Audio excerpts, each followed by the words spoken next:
요즘에 저희가 화가를 통해서 좀 말씀에 접근을 하고 있는데요. 오늘은 인상주의의 시작과 끝이라고 하는 86년을 살았어요. 이 정도 살았으면 뭔가 하나 시작해서 끝낼 수 있을 만하죠.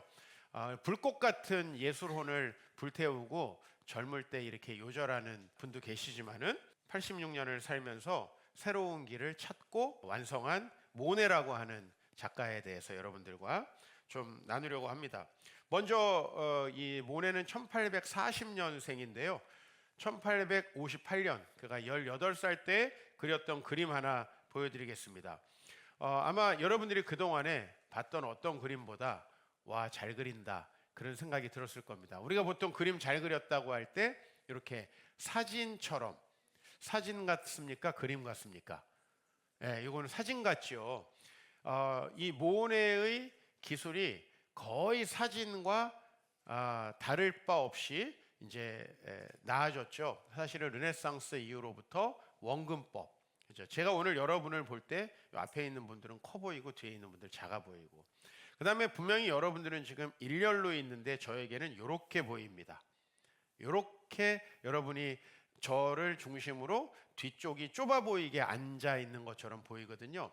이런 것들을 발견한 게 이제 원근법이고, 또 이제 여러분들이 렘브란트라는 화가도 지난번에 보셨지만 빛, 그렇죠? 이게 똑같이 다 빛을 받고 밝은 채로 그리는 게 아니라 광이 어떤 있는 채로 그 모습까지 담아내는, 그죠? 그런 것들 보셨는데, 그런 그림의 기술들이 최고조에 달한 게 아마 이 그림 아닌가. 루엘 풍경이라고 하는 그림인데, 이 모네는 이렇게 미술 실력이 뛰어났는데요. 또 굉장히 불행한 사람이기도 해요. 모네가 이 그림을 1858년에 그렸는데 1850년대에 발견된 기술이 뭐냐면 사진 기술이에요. 내가 열심히 그림을 그리고 있는데 사진을 딱 찍으면 끝나요. 그러면 여러분 어떻게 했어요? 초상화를 열심히 그려서 예술성이 있다. 물론 초상화를 그려서 돈도 벌었지만 야, 참 멋지다. 그죠? 근데 사진이 딱 나와 버렸어요. 자, 이 예술계는 대혼란이 생긴 거죠. 그죠? 그래서 이제 이 모네라고 하는 사람은 고민을 합니다. 아니, 난 이렇게 실력을 완비했는데 다 나와버린 거죠. 요즘에 뭐 세무, 회계 이런 업무를 이제 AI가 대신한다고 합니다. 심지어는 논문도 여러분보다 엄청나게 짧은 시간에 갑자기 써서 냅니다. 그죠? 구버라고 하는 이제 AI 검색 기술들이 시험판으로 제공되기 시작했는데 뭐 보고서를 뚝딱 써줍니다. 여러분들이 막 몇십 일씩 고민해서 이게 보고서야 하고 까이는 그거 있잖아요. 그거를 5분이면은 완벽하게 써줍니다. 그래서 저도 이제 부교역자들의 보고서에 그만 의지하고 2025년 강남에서 목회를 어떻게 해야 되는가에 대해서 구버에게 한번 보고서를 써보게 하려고 생각 중입니다. 그러면 아주 그럴싸하게 쫙 써서 낸다는 거예요. 그럼 우리가 그동안에 한 일은 무엇인가, 뭐 이런 생각이 들겠죠. 그러니까 이 모네의 이 그림은 정말 그 교차되는 지점에 있는 것 같아요. 사진같이 정말 정교하게 풍경을 그려낼 수 있었는데, 그렇다면은 예술의 가치는 무엇인가라는 거죠. 이제 이 본질에 대해서 질문하는 것입니다. 예술가는 예술이란 무엇인가? 우리가 인생을 산다면 동일한 질문이 어떻게 바뀌겠어요? 인생은 뭘까라고 이렇게 바뀌겠죠? 그죠?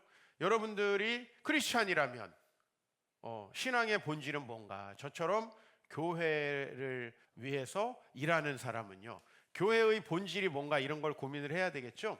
우리 인생은 어떻게 보면 다 이런 교차점 안에 있습니다. 모네뿐만 아니라.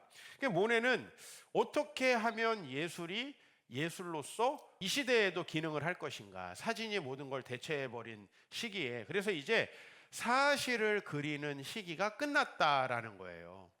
저도 이제 이 교회에 대해서 고민하면서 교회가, 한국교회 80년대, 90년대 폭발적인 부흥을 합니다. 여러분들이 지금 서울에 다니다 보면 엄청나게 큰 교회들이 다 그때 이제 대부분 지어지게 되고요. 저도 이제 그런 교회에서 90년대 중반부터 사역을 하게 됩니다. 그런데 이제 부흥하고 큰 교회가 되는 건 성공했는데 그 교회가 세상의 빛과 소금이 되어야 하는데 사람들이 교회인가 저게? 약간 이런 질문들을 하기 시작했습니다. 그죠? 거기까지 가기가 얼마나 힘들었어요. 모네가 18세에 여기까지 가기가 얼마나 힘들었을까요? 사실을 그리는 데 있어서 그거를 뭔가가 대체했을 때 이제 거기에서부터 이 그림을 이제 14년 후에 내게 되는데요. 엄청나게 고민을 하고 해돋이라는 그림을 냅니다. 사실은 이 해돋이라는 그림을 낸 다음에 엄청나게 혹평을 받았고요. 이 그림 약간 물감 쏟아놓은 것 같은 느낌. 그죠? 잘못하다가 물감 쏟아가지고 막 펼쳐놓은 것 같은 그런 느낌이 드는데 이 해돋이 사람들이 혹평을 하니까 인상 해돋이라고 이렇게 제목을 붙였다고 합니다. 그러니까 이 인상파라는 말은 인상이 더럽다는 말도 아니고 정말 이렇게 이제 새롭게 어떤 임프레션을 그리기 시작했구나라는 말도 아니고 뭐 저딴 그림을 그리느냐라고 하는 비아냥에서 시작된 말이라고 해요. 사실요, 그리스도교가 처음 시작됐을 때 그리스도인이라는 말은 무슨 말이냐면 저 유대인들 중에 33살에 죽은 어떤 예수를 그리스도라고 믿는 이상한 인간들의 집단이다, 뭐 그런 뜻이었어요. 처음에는 다 그런 식으로 붙여지죠. 왜? 생소하기 때문에. 그러니까 본질을 찾아서 새로운 길을 가는 사람은 처음에 다 그런 유의 어려움을 겪는 것 같아요. 우리가 새로운 교회를 시도할 때도 마찬가지죠. 그래서 이 해돋이라는 그림은 어떻게 보면 이제 모네가 새롭게 뭔가를 찾아가는 그 길이었다고 보여지고요. 이제 이 모네는 연작이라는 것을 개발합니다. 그렇죠? 그래서 이제 그 중에 하나 건초더미 보여드리는데 하나는 여름에서 약간 가을로 넘어가는 가을 초가을 즈음의 건초더미, 다른 하나는 눈에 이렇게 쌓인 건초더미, 가운데 있는 건 눈이 약간 있는 것 같은데 아침 햇살이 저쪽에서 비추는 것 같은 건초더미, 이런 이제 연작들을 그리기 시작하는데요. 뭐 오늘 제가 준비해 오진 않았지만은 수련이라는 그림 제일 유명하죠. 250점 정도를 그렸다고 합니다. 그러니까 그 수련을 여러 시기마다 또 여러 느낌마다 그림으로써 수련은 하나로 정의될 수 있는 게 아니에요. 이 수련은 이렇게 수많은 빛과 또 시기에 따라서 다른 느낌을 주는 것이라고 정의하게 됐고, 이런 것들이 결국에는 이제 새로운 예술, 이게 정말 예술이구나, 사진이 나와도 여전히 예술은 필요하구나 라고 하는 확고한 예술의 손에다가 손을 들어준 인생이 모네라고 할 수 있습니다. 저는 뭔가 앞서간 사람, 미술의 분야에서는요, 뭐 저는 미술의 분야 전혀 모르지만 미술의 분야에서 앞서간 사람, 뭘 고민합니까? 본질을 고민한다는 거예요. 그러니까 우리가 인생에서 남들보다 앞서가려면은 뭐 빨리 성공하고 초등학교 때 영재되고 그건 아니더라고요. 그게 아니라 인생 자체에 대해서, 그 본질에 대해서 고민할 수 있는 사람, 물론 고민만 하다가 끝나는 사람은, 해답을 찾지 못하는 사람은 그 경지에 이르지 못하죠. 그러나 그 본질을 고민하는 사람, 우리 교회도 어떻게 보면 고민에서부터 시작이 됐고요. 고민에서부터 시작을 하다 보니까 뭔가 다른 것을 할 수 없을까? 이렇게 고민하는 시기가 많았고, 정말 이 모네가 했던 그런 고민들을 많이 느끼면서 제가 오늘 마태복음 7장 좁은 문으로 들어가라 혹은 좁은 길로 걸어가라 이렇게 할 수 있는 이 문장에 대해서 이렇게 정의한 거예요. 그리스도인들이라면 남들이 다 가는 길은 피하라. 이렇게 좀 직관적으로 여러분들에게 제목을 드릴 수 있겠다. 그리스도인들이라면 남들이 다 가는 길은 피하라. 자, 오늘 17장 13절 말씀이 좁은 문으로 들어가라는 거예요. 근데 왜 그러냐면 좁은 길로 가는 게 옳기 때문이다 이렇게 얘기하지 않고요. 그 다음 문장이 이렇게 돼요. 크고 길이 넓어서 많은 사람들이 가는 그 길을 가는 것은 멸망으로 끝난다 이 말이거든요. 그러니까 단순히 이것이 옳기 때문에 가는 게 아니고, 그렇게 다른 사람들이 다 가는 길을 가다 보면 그거는 망하는 길이다. 어떻게 보면 오늘 찬양을 통해서 세상이 증명하는 건 우리가 얻어낼 수 있는 최고봉은 결국은 우리를 결코 행복하고 아름답게 하지 못하는 것들, 때로는 그것을 얻는 과정 속에서 많은 사람에게 피해를 주는 일들, 그런 일들이 세상이 증명하는 길이라는 거예요. 즉 예전에 제가 어느 포럼에 갔는데 거기에 SK텔레콤 그 높으신 분이 나오셨어요. 그래서 그분이 막 LTE를 만들었다고 눕 하면서 막 돌리는 거 막 이렇게 만들었다고 하면서 막 얘기하는데 이제 제 마음에 어떤 생각이 들었냐면요. 저렇게 해서 SK가 잘 되면 그냥 KT랑 LG가 어려워지는 거지 우리에겐 무슨 유익이 있지? 뭐 그런 생각이 마음속에 들었어요. 그러니까 우리가 잘 됨으로써 다른 사람들도 잘 되고 모두에게 하나님 나라가 오는가? 우리가 신앙생활하는 이유가 뭐예요? 나만 좋고 가족들은 힘들면 그건 신앙의 이유가 아니잖아요. 그죠? 우리가 하나님 앞에 설 수 있는 이유는 뭔가라는 거예요. 우리가 인생을 살아가는 이유는 뭔가? 나도 행복하고 다른 사람들도 행복할 수 있는 길, 하나님을 사랑하고 이웃을 사랑하는 그 길이 있는데 그 길은 좁은 문이라는 거죠. 많은 사람들이 안 가는 길이라는 거죠.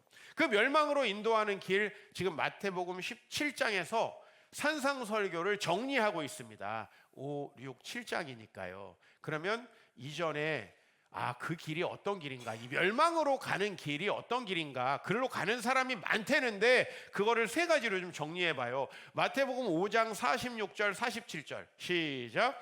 너희가 너희를 사랑하는 자를 사랑하면 무슨 상이 있으리요?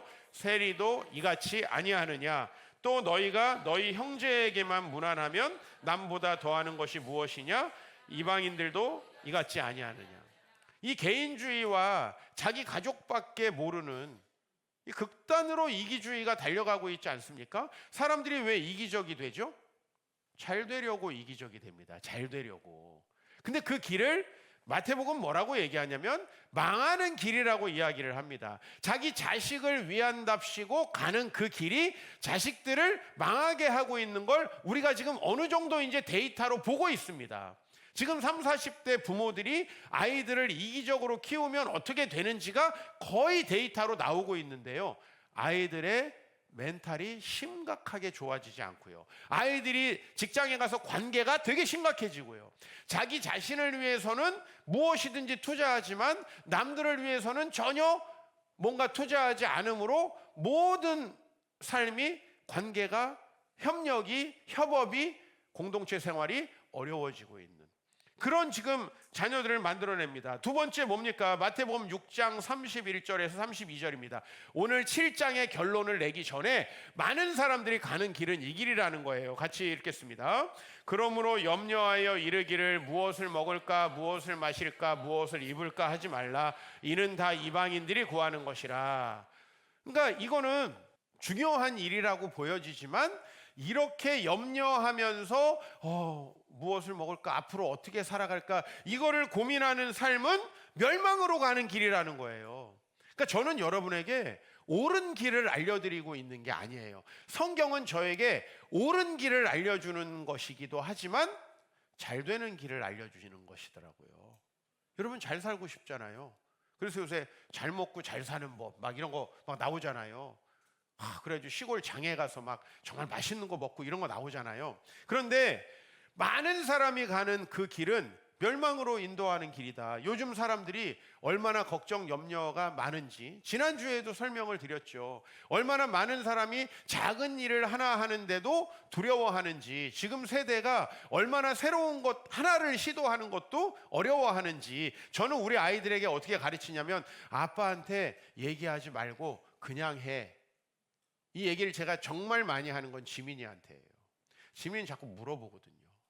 그냥 하라고 제가 왜 얘기하냐면 웬만한 거는 너가 결정해서 해봐 이거예요. 요새 아이들은 그거를 부모님께 통제받는 게 너무 익숙해져 있는 거예요. 용돈을 어디다 쓰는지 전혀 물어보지 않습니다. 다만 적게 줄 뿐이죠. 무엇인가를 물어보고 정말 안전한가 확인해보고 항상 걱정하고 염려하는 거, 이게 지금 사람들의 어떤 트렌드예요. 모든 사람이 그렇게 하는 거예요. 그렇게 가면은 안 된다고 얘기하는 거예요. 그리고 7장 1절에 이렇게 말씀합니다. 비판을 받지 아니하려거든 비판하지 말라. 문제는 본인들도 못 살면서 또 남을 비판까지 해요.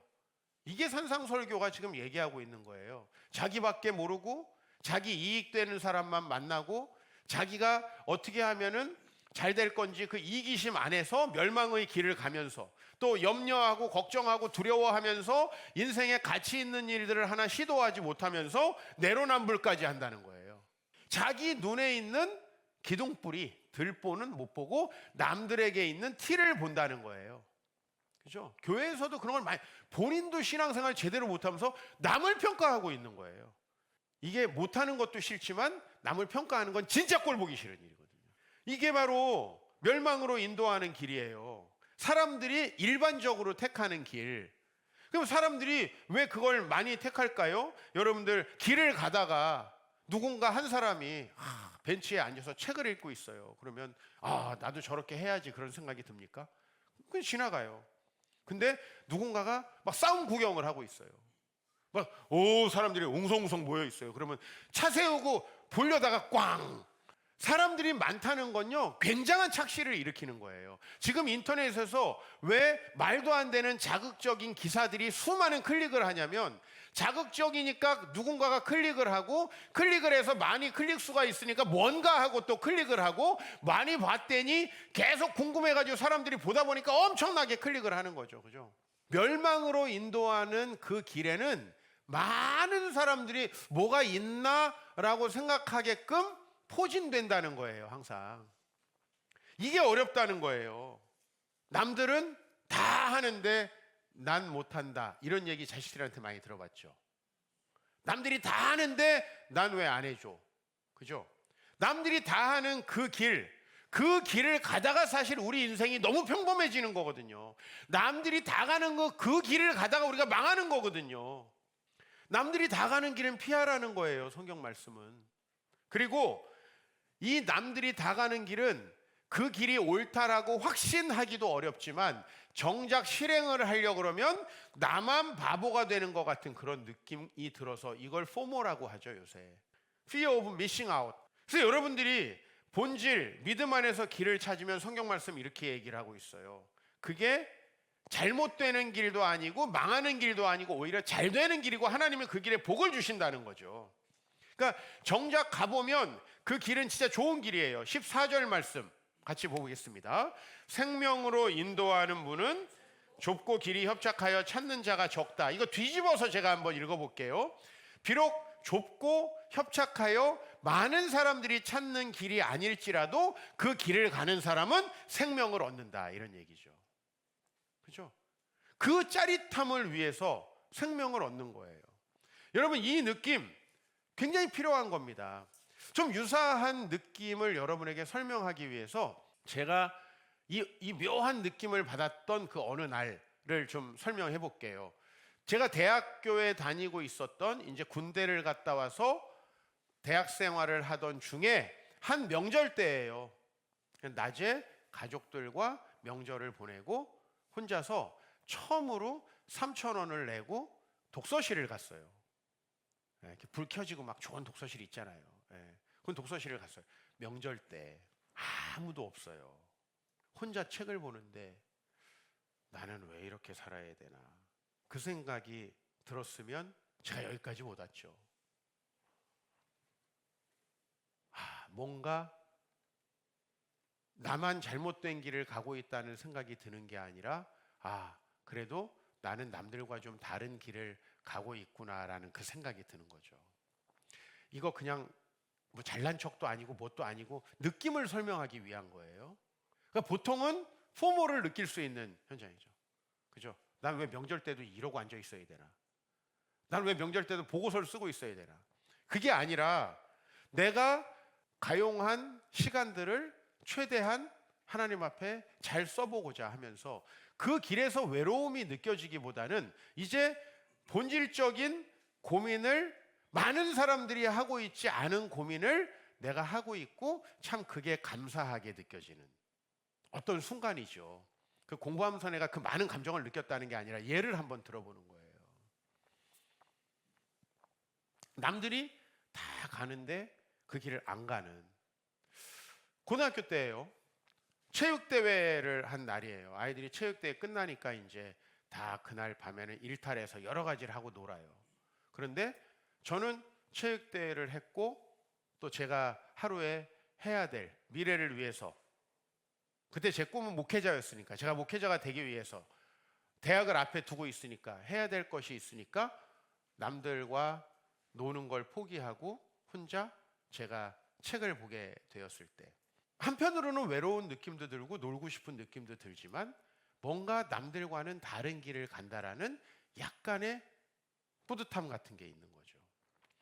근데 예수를 믿는 길은요, 그런 여러분 우리가 혼자 있을 수 있는 포모를 견디는 그런 힘이 있어야 되는 거죠. 정작 가보면 그 길이 진짜 좋은 길이거든요. 생명으로 인도하는 길이거든요. 그걸 알게 되면, 그렇죠? 막 노는데 끼고 싶고 나도 같이 가고 싶죠. 그걸 왜 나는 못 해볼까? 나는 왜 이렇게 혼자 공부해야 될까? 나는 왜 이 시간에 미래를 위해서 이렇게 고생해야 될까? 편한 길이 많은데. 뭐 그런 생각이 드십니까? 위기입니다. 천국길에는 대단히 용기가 필요한 겁니다. 그리고 내가 가고 있는 길, 그 옳은 길에 다른 사람이 없을 때 약간의 행복감을 느껴야 됩니다. 그거는 그 사람을 독특하게 만들어주고, 그건 그 사람을 특별하게 만들어주는 거죠.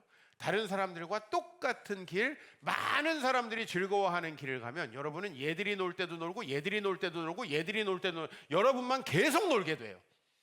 내가 뭔가에 끼고 싶으면 얘들이 뭐에 뭐 막 명품에 집착할 때 명품에도 집착하다, 얘들이 차에 집착할 때 차에 집착했다가, 얘들이 뭔가에 쾌락에 집착하고 어디 여행에 집착하면 거기에 집착했다가 나는 계속 그것에 내 인생을 소비하게 된다는 거죠. 바람잡이를 생각해 보세요.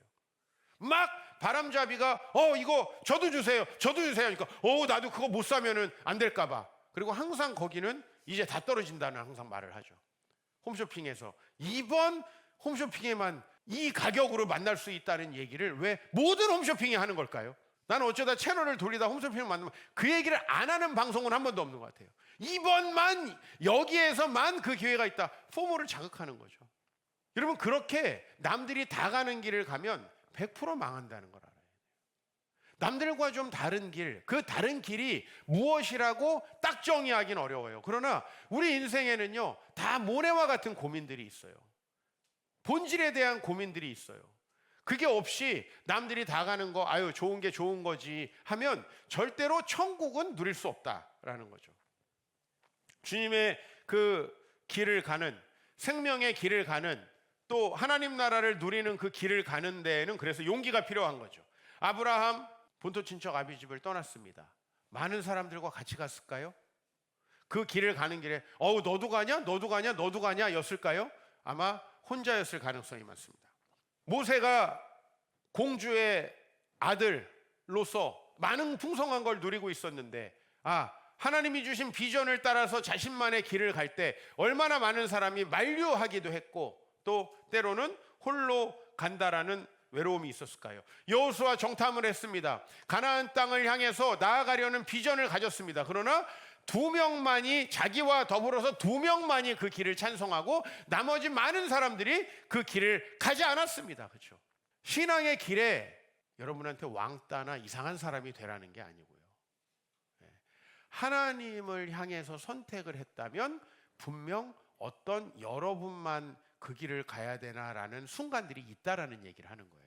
나만 이렇게 본질에 대해서 고민하나? 라는 그 나름대로의 어려운 시기가 있다는 거예요. 그러나 다윗은 모두가 골리앗을 피할 때 그 길을 갔고요.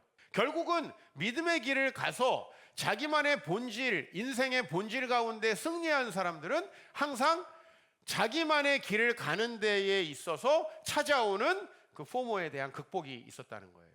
이번 주 중에 많이 놀라셨죠? 한국에서 노벨상을 받다니. 많은 갑론을박이 이번 주에 있었습니다. 저는 한강이라는 사람이 복음적이라고 생각하지도 않고 한강이라는 사람이 우리에게 인생의 답을 제시한다고 생각하지도 않습니다. 그러나 문학을 한다라는 것은요, 예술을 한다라는 것은요, 그 분야에서 봐줘야 돼요. 모네가 해돋이를 그렸다고 우리 인생에 뭐가 달라지는 게 있어요? 여러분 인상이 조금이라도 펴지거나 뭐 그런 게 있어요? 그거 아니지만 그 사람은 그 사람대로의 그 본질에 되게 충실한 거고요. 한강에 대해서 2가지로 평가했죠. 하나는 역사의 트라우마에 맞선 한 개개인들의 삶의 연약함, 그죠? 그거에 대해서 묘사했다. 그걸로 나는 문학가로서 충분하다. 그리고 저는 역사의 트라우마라는 말 속에서 우리 교회 성도님들이 인생에 닥칠 수많은 일들, 그리고 모네에게 사진과 같이 그려놨더니 사진이 나와버렸네. 이게 얼마나 트라우마예요? 그죠? 예. 뭔가 해외 유학 가려고 다 준비해놨는데, 결혼하려고 예식장 잡아놨는데 코로나가 왔네. 이게 얼마나 트라우마예요. 사실은 역사의 여러 트라우마, 물론 이제 한강은 조금 더 큰, 우리나라의 뭐 역사의 큰 트라우마 하면은 사실은 6.25, 그죠? 일제시대 6.25, 그 다음에 이제 뭐 이 정치적으로 발생한 뭐 5.18 뭐 이런 거 아니겠어요? 그거에 대해서 한 개인이 겪을 수밖에 없는 그 어려움들, 그리고 그 연약함들, 그리고 그거를 시적 산문으로 펼쳐냈다. 정말 이 한강이라는 작가는 시인으로 등단해서 소설가로 이제 이번에 노벨상을 받았으니까요, 시적 산문이라고 하는 표현을 썼어요. 그죠? 그 역사의 트라우마에 맞서는 한 사람 한 사람의 삶의 연약함을 시적 산문으로 썼다. 요거는 이제 쭉 정리해 보면은 재미없고 어렵다, 이렇게 이제 정리해 볼 수 있어요. 네. 상당히 재미없을 것이다. 그리고 실제로 글도 이렇게 여러분에게 딱딱 맛깔나게 다가오는 글들은 아닙니다. 시적 산문이니까 좀 되게 함축적이고 그런 거죠. 탁월한 이야기꾼이라기보다는 굉장히 섬세한 뭐 붓터치, 미술적으로 표현하면. 근데요, 이 한강이 첫 번째 소설집을 1995년에 냈어요. 예. 저보다 2학번 정도 위던데, 대학을 졸업하고 3년째 되는 해에 이 소설집을 냈고, 그때에 이제 한강은 자기가 직장인으로서의 생활을 포기하고 전업 작가로 나아갑니다. 그리고 이제 첫 소설집이 여수의 사랑인데요. 이분이 이제 광주 출신이고 전라도 출신이다 보니까 이제 아마 첫 번째 작품도 여수의 사랑 아니었나? 여수의 사랑이라는 소설집의 제일 앞에 작가가 소설을 내면서 자기 느낌을 몇 글자 적었습니다. 그게 참 저한테 이번 주에 다가왔어요. 첫 문장이 이겁니다. 이길 뿐일까? 라는 문장이에요. 이길 뿐일까? 그러니까 이 당시에 국문과 나온 사람들 중에 전업 작가로 직장도 포기하고 이 길을 가는 사람 몇 명이나 있겠어요. 그죠? 예. 근데 국문과를 나와서 이 길을 가는 데 있어서의 그 고민이 이 한 문장으로 너무 함축된 거죠. 이길 뿐일까? 많은 생각이 들더라고요. 그리고 정확히 저희 아버지께서 어떤 얘기를 하셨냐면, 제가 신학대학원 가서 목회를 하겠다라고 하셨을 때, 하나님을 섬기는 길이 그 길만 있는 것은 아니다, 이렇게 얘기하셨어요. 저희 아버지가. 예. 그러니까 정말 고민해보고 부르심이면 가라 이거죠. 그죠? 아마 저만큼이나 많은 고민들이 이 작가에게도 있었을 것 같아요. 예. 이 길뿐일까? 좀 더 읽어드릴게요. 이 길뿐일까 하는 끈질긴 의문을 버리고 나니 마음이 편해졌던 기억이 난다. 되돌아가 나가기에는 너무 깊이 들어왔다고, 꺼질 듯 말 듯한 빛을 따라 계속해서 걸어갈 일만 남았다고 생각하자 미처 상상하지 못했던 안도감이 찾아왔었다. 그냥 그 길을 바꿔보면 저도 비슷한 느낌이었던 것 같아요. 예. 이 길뿐일까 하는 내 자신의 확신에 대한 의심, 많은 사람들이 가지 않는 그 길에 대한 불안함, 왜 없겠습니까? 그죠? 또 아마 주변 사람들의 만류가 있었을 겁니다. 그래도 아버지께서 소설가셨기 때문에 좀 더 선뜻 이해해 주시지 않았을까? 예. 저도 목회자 가정이었으니까 우리 부모님이 비교적 쉽게 그래도 그 길을 간다면 가도록 하거라 하셨겠죠. 어때요? 우리가 우리만의 인생의 길, 어떤 본질적인 고민에서 내 자신의 길을 갈 때 이런 종류의 고민, 이거 반드시 거쳐야 되는 고민이고, 이때 얼마나 용기가 필요한가. 그리고 이제 30년 정도가 지났죠. 그가 아마 제가 그 연표를 찾아봤을 때는 1994년쯤에 이제 직장을 그만두고 시인으로 등단을 했던 것 같아요. 그리고 95년에 첫 소설집을 낸 것 같아요. 그리고 이제 30년이 지났죠. 노벨상을 타서가 아니라 어떤 자신만의 길을 걸어갈 수 있다라는 그 용기, 그죠? 노벨상은 그렇게 중요한 건 아닌 것 같아요. 그리고 많은 기독교인들이 한강의 작품에 대해서 물음표를 제기하고 또 어떤 분들은 구체적으로 그 작품 안에서 나타나는 어떤 묘사들을 대놓고 이런 사람이 무슨 노벨상을 받는가 하는데 그건 문학에 대한 무지에서 나오는 것 같고요. 예. 그는 결국은 이제 자신만의 생각들 또 이 시대가 당하고 있었던 여러 가지 일들을 본인의 각도에서 그렇죠? 광주에서 태어난 한 여성의 시각에 충실해서 묘사했고 그 묘사가 많은 사람들의 공감을 얻을 수 있는 묘사였다. 뭐 이 정도로 문학상을 받을 만한 충분한 자격이 있죠. 거기에 사상 검열을 할 필요가 있나요? 문학은 문학이니까, 예술은 예술이니까. 믿음의 노벨상을 받으려면은 어떤 길을 가야 되겠습니까? 저는 종종 히브리서 11장을 펴니다. 히브리서 11장 7절 믿음으로 노아는 아직 보이지 않은 일에 경고하심을 받아 경외함으로 방주를 준비하여 그 집을 구원하였다. 아니 남들은 무시하고 있는 그 하나님 나라의 경고, 그 길 가면 안 된다, 넓은 길 가면 안 된다라는 경고를 받고 좁은 길을 혼자서 갈 때 얼마나 용기가 필요했을까? 8절에 믿음으로 아브라함은 부르심을 받았을 때 순종하여 장래 유업으로 받을 땅에 나아갈새 갈 바를 알지 못하고 나갔다. 그죠? 앞으로 어떤 일이 있을지 뭔가 보장된 것이 없이 그 길을 가는데 17절 아브라함은 시험을 받을 때 믿음으로 이삭을 드렸으니 이 길들이 얼마나 남들답지 않은 선택입니까? 하나님과의 관계 속에서 믿음으로 요셉은 임종시에 이스라엘 자손이 떠날 것을 명했다. 자기가 순종했으니 너네 대대로 여기에 살아라가 아니라 우리가 최종적으로 가야 될 곳은 가나안 땅이고 그것이 우리를 부르신 하나님의 장소다. 떠나라. 이 어느 길 하나가 남들이 다 가니까 남들이 다 하는데 왜 난 못해요? 혹시 남편과 아내에게 그런 얘기 하냐? 남들 다 하는데 왜 나는 안 해줘? 남들이 다 가는 길은 한 번쯤 안 해보면 어때요? 그죠? 어제 소그룹을 하는데 소그룹 신방을 하는데 이한나 소그룹이 우리 정혜림 자매님 집에서 모였습니다. 근데 어떻게 하다가 제주도 얘기가 나왔어요. 아이들이 제주도를 가고 싶다니 제주도를 가자. 제주도도 한번 안 가봐서 되겠냐? 우리 이한나 집사가 이야기를 했대요. 그랬더니 강서연 집사가 나는 제주도를 한 번도 안 가본 사람으로 남고 싶다. 애들은 어차피 수학여행 때도 갈 거 아니냐? 나는 한 번도 안 가본 사람으로 남고 싶다. 그러고 보니까 한 번도 안 가본 사람을 훨씬 더 징귀하잖아요. 초연기념물. 뭐 이건 신앙도 아니고 뭣도 아니긴 하지만 여러분 나만 안 가봤네 하면서 징징거리는 것보다 훨씬 낫지 않습니까? 남들이 다 하는 거를 나도 해야지 하는 그 마음이 우리를 하나님 나라에서 멀게 만든다. 굉장히 독특한 발상이다. 한 번도 안 간, 나는 왜 여기도 못 가봤어.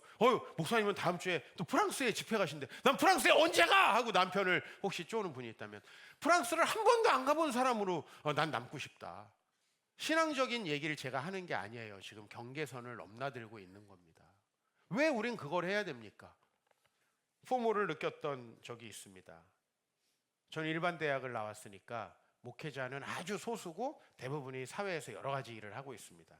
아주 잘 나가는 세상 친구의 전화를 하필 개척한 지 얼마 안 돼가지고 라면을 먹다가 받았을 때 사역을 하는데 사역의 방법은 여러 가지잖아요. 근데 왜 너만 개척하냐 하면서 여러 번 전화를 받았습니다. 건물이 있는 좋은 교회가 담임 자리가 나왔으니 가는 게 어떠니? 근데 그런 생각들 때로는 흔들릴 때 있죠. 그럴 때 우리는 이 공동체가 얼마나 중요한가, 제가 어떻게 버텼는가, 나와 함께 그 꿈을 꾸어갔던 그 개척 멤버들 때문에 버틴 것 같아요. 여러분 제가 우리 이루 때문에 작년에도 그렇고 올해도 그렇고 우리 옥상에 있는 화단에다가 식물을 심었어요. 근데 올해는 고추 3모종 그리고 방울토마토 3모종을 심었어요. 얘네들 특징이 뭐냐면은 대를 안 세워주면은 다 쓰러져 버린다는 거예요. 고추대, 우리 기독교인이 그렇습니다. 혼자면 포모를 견디지 못해요. 그래서 여러분이 공동체에서 마음을 나눈다는 게 얼마나 중요한지 몰라요. 이번에 여러분들 만나고 있습니다. 정말 사람들 만나서 밥 먹는 것만큼 저에게 힘든 일은 없어요, 사실. 그런데 제가 여러분들하고 밥 먹고 대화하면서 뭔가 서로가 고춧대가 되어주는 느낌이 드는 거예요. 나 네 옆에 이렇게 잘 서 있다. 어떤 인간은 제주 한 번도 안 가봤는데 나 잘 살고 있다. 서 있는 거예요. 그 서 있음이 얼마나 큰 지지가 되는가. 우리 교회 개척 멤버들이 내가 헤매고 방황하고 있을 때 함께 해준 것이 얼마나 나에게 큰 지지대가 되었는가. 그들에게 혹시 나도 그 지지대가 되었을까라고 한번 생각을 해봤습니다. 남들과 다른 길을 간다는 건요, 결과가 너무 아름다운 길이에요. 그러나 그 과정은 나만 실패하는 것 아니야 라는, 왜? 바람잡이가 지금 막 사니까 뭐야, 나 저거 안 사면 안 되는 거 아니야? 저거 내가 이번에 꼭 사야 되는 거 아니야? 그런 엄청난 착각 속에서 많은 할머니들이 평소에 막 1,000원, 2,000원, 100원, 20원 아껴가지고 했던 거 홀랑 난리잖아요. 집에 와보면 아무것도 아니잖아요. 내가 그걸 왜 갔을까? 내가 거길 뭐하러 갔을까? 내가 그걸 왜 샀을까? 하는 게 우리 삶에 얼마나 많습니까? 그런 소비들을 하면서 다시 아까 산상설교로 돌아가서 무엇을 마실까, 무엇을 입을까, 무엇을 먹을까 염려하고, 또 나에게 어떻게 하면 이득될까, 내가 어떻게 하면 손해보지 않을까. 여러분, 이건 100% 망하는 길이라고 얘기하고 있어요. 여러분의 직업과 여러분의 지적 능력과 여러분의 받은 유산과 상관없이 이건 멸망하는 길이래요. 그리고 여러분은 그걸 가지고 좀 더 나은 길, 좋은 길, 잘 되는 길을 가게 되기를 소망합니다. 그리고 우리 교회는 그런 기적들을 써가고 있습니다. 이 정말 화려한 강남에서 정말 초라한 냄새나는 작은 지하에서 우리 교회가 시작됐습니다. 많은 사람들이 제가 가는 길을 만류했고, 아마 우리 성도님들 잘은 몰라도 옆에 있는 큰 교회들, 또 화려한 교회들, 또 교회를 안 다니면서도 잘 살아가는 사람들을 보면서 흔들리시기도 했을 겁니다. 우리 개척 멤버들 그렇게 여기까지 온 것이지요. 그런데 우리가 새로운 길을 만들어내고 있다는 거 아십니까? 많은 교회가 우리 교회의 크기나 우리 교회의 유명세가 아니라 우린 그런 건 전혀 없는 교회죠. 우리 교회의 문화, 우리 성도들 한 사람 한 사람이 만들어가고 있는 새로운 문화에 주목하고 있다라는 거죠. 작년부터 제가 목회자들 강의 책, 작년에 썼던 책엔 제가 양육의 결과는 문화다라고 하는 챕터를 넣습니다. 성경이 증거하고 역사가 증명합니다. 세상이 증명하는 것, 우리가 걱정하고 염려하며 이기심으로 취하려고 하는 것들, 우리에게 결코 만족감 주지 못한다. 만족 주지 못한다. 여러분의 영혼의 깊은 곳에 만족을 주는 것은 결국은 본질, 복음의 본질에 충실하게 살아가는 건데, 그렇게 살아가지 않는 많은 사람들의 그 화려함에 우리가 속기 때문에 그 길이 굉장히 어려운 길이라는 거고요. 저도 지금도 그런 느낌들을 때때로 느낍니다. 그러나 우리 서로가 좀 지지했으면 좋겠습니다. 서로가 좀 옆에 서 있었으면 좋겠습니다. 우리 소그룹이 그런 소그룹들이 되기를 원하고, 제가 여러분에게, 여러분이 저에게, 야, 우리 성도님도 저렇게 잘 서 있는데 내가 목사가 이러면 안 되지, 저는 그런 교훈을 정말 많이 받고요. 우리 교회 일부 성도님들에게는 나보다 훨씬 낫다라는 생각을 솔직히 합니다. 나는 세상에 나가서 저렇게 직장 생활하면서 저렇게 살긴 어려웠을 것이다. 난 목사니까 좀 세상 사람 만날 일 많이 없고, 때로는 보호될 수 있으니까, 이거 예배 빠질 수 없으니까. 그러나 예배를 빠지면 더 돈을 벌 수 있고, 예배를 빠지고 여러분들이 세상에 모임에 나아가면 훨씬 더 인맥이 쌓일 수 있는데, 이 자리를 선택하고 나온다는 건 사실 목사보다 훨씬 힘든 일이거든요. 그 정도는 저도 알거든요. 근데 여러분이 그 남들이 안 가는 그 길을 가면서 반드시 하나님의 나라, 하늘의 것, 그거 누릴 수 있게 되길 바랍니다. 그리고 그렇게 승리하는 삶을 반드시 체험할 수 있게 되길 바랍니다. 그리고 두려워하지 마십시오. 우리 교회가 가는 길이, 우리가 함께 가는 길이 그 길을 조금씩 증명해내고 있습니다. 저와 여러분들 또 우리는 쓰러지겠죠. 그죠? 외국에 갔다 와서 옥상을 올라가 보니 고추대하고 토마토 가지가 다 바닥으로 해서 쓰러져 있습니다. 어떻게 보면 제 주일 목회가 그거 같아요. 다시 좀 더 튼튼한 지지대를 세우고 줄로 묶어가지고 다시 세워주는 거죠. 저와 여러분들이 서로 그런 일 할 수 있으면 좋겠고, 오늘도 우리 소그룹이 서로를 세워가는 그런 소그룹, 여러분들과 또 다른 뜻밖의 자리에서 함께 만나면서, 여러분의 삶의 자리에서, 때론 여러분이 집을 공개해 주셔서 집에서 만나면서 여러분의 삶의 현장을 보면서 때로는 쓰러져 가고 때로는 넘어져 있는 고추대를 세우는 심정으로 함께 세워갈 때 저도 세워짐을 느낍니다. 우리 다 같이 정말 남들이 다 가는 그 길 아니고요, 남들이 다 가는 길은 한 번 안 가보는 그 길을 여러분이 택하셨으면 좋겠고, 그 길의 끝에 조금만 더 가보세요. 분명히 뭐가 있어요? 생명이 있다, 복이 있다. 우리 함께 누리시길 축복합니다.